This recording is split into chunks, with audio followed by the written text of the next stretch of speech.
आपण आलेलो आहोत शिवना या गावामध्ये. मी पांडुरंग देशमुख, रिजनल मॅनेजर, नाथसीड, छत्रपती संभाजीनगर. तर आज आपण भाऊ तुमचा थोडासा परिचय द्या. माझं नाव गजानन सकाराम काळे, राहणार शिवना, तालुका सिल्लोड, जिल्हा संभाजीनगर.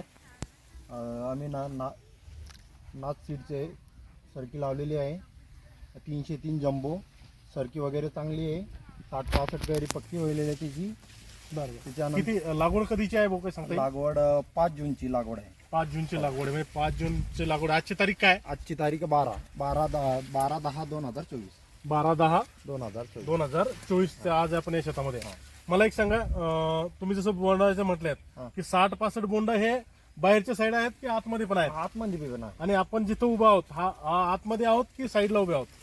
आतमध्ये थोडं ज्यादा बाहेर बी नाही, मदत बी नाही. ओके, आपण आतमध्ये उभा आहोत. तर जसं तुम्ही बघितलं असेल, बोंडाची साईज बारीक आहे की मोठी आहे? बोंडाची साईज मोठी आहे, फार मोठी. हा जो बोंड दिसतोय तुम्हाला, याची एकदा पाकळ्या मोजा बरं. 5 पाकळ्या आहेत. हा, बरं, या 5 पाकळ्याचा काय फायदा होईल तुम्हाला?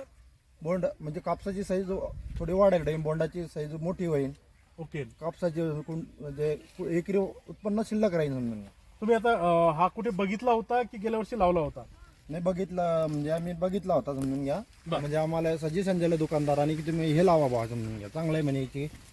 नाथसीडचा जम्बो 303. हा, तो शेतकऱ्यांना तुम्ही काय मेसेज देसाल?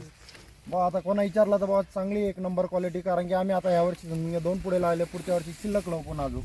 बरं, काय आवडलं तुम्हाला नाथसीडच्या जम्बो 303 मध्ये? तुम्हाला काय चांगलं वाटलंय? रोपाची शक्ती चांगली तिची. त्याच्यानंतर बा बोंडाची जे साईज आहे ती मोठी आहे आणि हाईटला बी चांगली आहे. पातेगळ जादा होत नाही. त्याच्यानंतर समजून घ्या मारा त्याचा समजून घ्या, जादा कैऱ्या वगैरे फार चांगला आहे. चांगले आहेत ना.